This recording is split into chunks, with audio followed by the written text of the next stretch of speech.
Sufism, the name. The Sufis were called Sufis by others. They did not give themselves any name. They were free from name, from label, from distinction of personality, and for this the world called them Sufis, derived from Saf, which in Arabic means pure. Their aim in life is to purify the soul from all foreign attributes, to discover the real nature of the soul, and in this discovery lies the secret of the whole life. The term Sufi is also thought to have been derived from the word Sophia, which means wisdom. This root has the same meaning in the Oriental as well as in the Occidental tradition. Others trace it to the Persian Suf, which means wool, as the Sufis used to wear woolen garments. The origin. It is no doubt known in history that Sufism existed as an inner cult in the countries where Islam prevailed. The idea that Sufism sprang from Islam or from any other religion is not necessarily true, yet it may rightly be called the spirit of Islam as well as the pure essence of all religions and philosophies. But according to the traditions of Sufism, its origin is traced back to the far distant past. And even the schools of Sufism existing today are traced back to the time of Abraham and even beyond. Sufi is neither Eastern nor Western, it is both. No doubt that in ancient times the greatest schools were the Egyptian. There Abraham was taught and also the greatest sages of the East. The European historian sometimes traces the origin of Sufism by noticing the actual occurrence of this word and by referring only to those schools of thought which have definitely wished to be known by this name. Some European scholars find the origin of the philosophy in the teachings of Islam. Others connect it with Buddhism. Others do not reject as incredible the Semitic tradition, that its foundation is to be attributed to the teachings of Abraham, but the greater number consider it to be contemporaneous with the teachings of Zoroaster.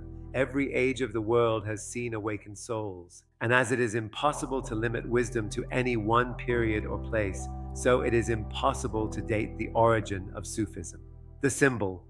The symbol of the Sufi message is the heart and wings, which is symbolical of its ideal. The heart is both earthly and heavenly. The heart is a receptacle on earth of the divine spirit, and when it holds the divine spirit, it soars heavenwards. The wings picture the rising. The crescent in the heart symbolizes responsiveness. It is the heart that responds to the Spirit of God that rises. The crescent is a symbol of responsiveness because it grows fuller by responding more and more to the sun as it progresses. The light one sees in the crescent is the light of the sun. As it gets more light with its increasing response, it becomes fuller with the light of the sun.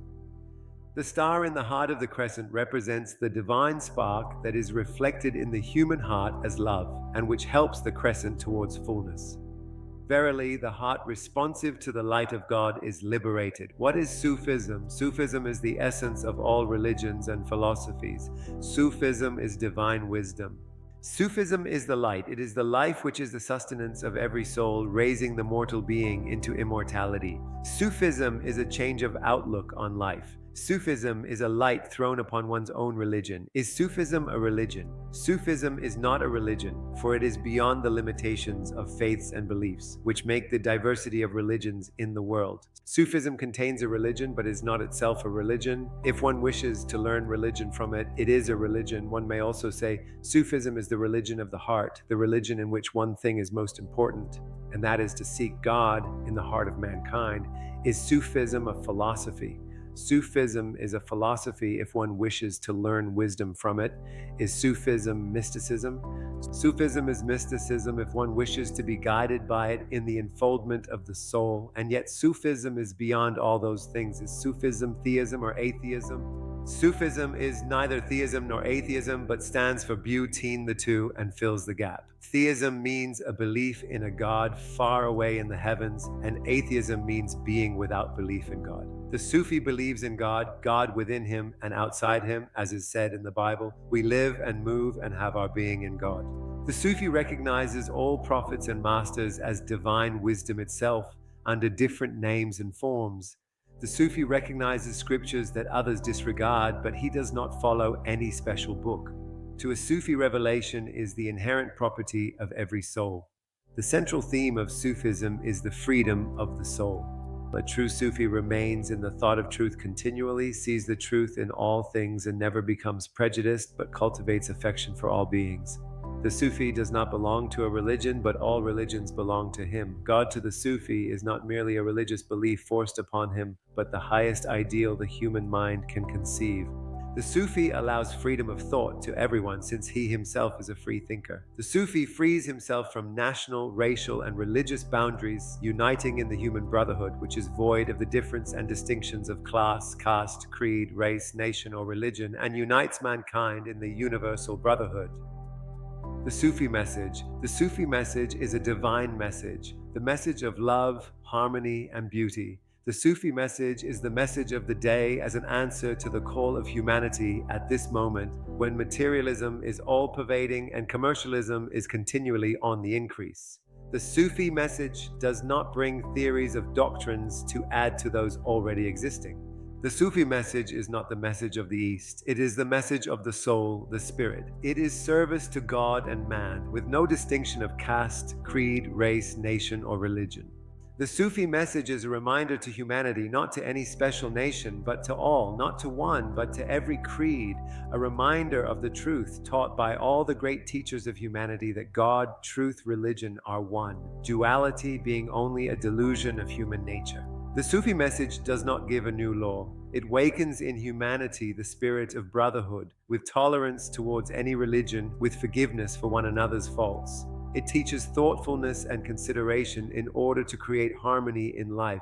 It teaches service and usefulness, which alone can make life in the world fruitful, in which lies the satisfaction of every soul. The Sufi message respects all religions, regards all the prophets held in esteem by large sections of humanity, and is the source and goal of all its wisdom in words.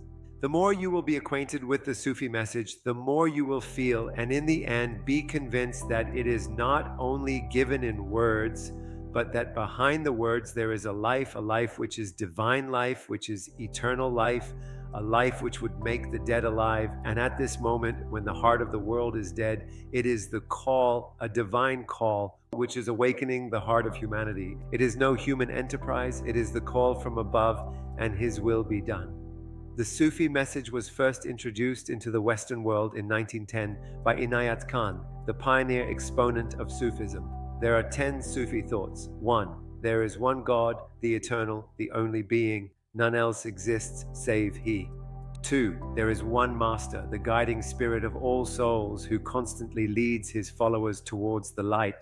3. There is one holy book, the sacred manuscript of nature, which can enlighten the reader.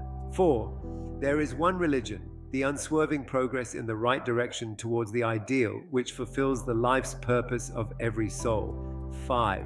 There is one law, the law of reciprocity, which can be observed by a selfless conscience together with a sense of awakened justice. 6.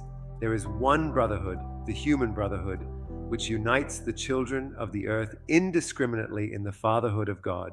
7. There is one moral principle, the love which springs forth from self-denial and blooms in deeds of beneficence. 8. There is one object of praise, the beauty which uplifts the heart of its worshipper through all aspects from the seen to the unseen. 9. There is one truth, the true knowledge of our being within and without, which is the essence of all wisdom. 10. There is one path, the annihilation of the false ego in the real, which raises the mortal to immortality and in which resides all perfection. The objects of the Sufi message. 1. To realize and spread the knowledge of unity, the religion of love and wisdom, so that the bias of faiths and beliefs may of itself fall away, the human heart may overflow with love, and hatred caused by distinctions and differences may be rooted out. 2. To discover the light and power latent in man, the secret in all religion, the power of mysticism, and the essence of philosophy, without interfering with customs or belief. 3. To help to bring the world's two opposite poles, east and west, close together by the interchange of thought and ideals, that the universal brotherhood may form of itself, and man may see with man beyond the narrow national and racial boundaries. There are 3 aspects of work to spread the Sufi message. 1. The esoteric side. This is for those who are seeking after the deeper realization of life. 2. The exoteric side, called universal worship, where the scriptures of all religions are held in esteem, where the teachers of all faiths are respected, where we learn not only to offer our prayers to God, but to offer homage to wisdom in all the aspects in which it has come to the world in all ages through all the teachers, whether known or unknown to the world, and which has been given in all scriptures. The universal worship is not another church to be included among the variety of existing churches. It is a service which gives an opportunity to those belonging to different religions to worship together. Also, it practices paying respect to the great ones who have come from time to time to serve humanity. The different scriptures of those who have taught wisdom are read at the altar of the universal worship. The object of the service, therefore, is to demonstrate the fundamental unity of the great world religions. Whilst each sounds its own note conditioned by the needs of the time in which it arose, they are all derived from one source and all aspire to the same ideal. The understanding of this unity and diversity will create an atmosphere of mutual tolerance and goodwill with the ideal of the realization of one single brotherhood in the fatherhood of God among people of all religions, races, and nations.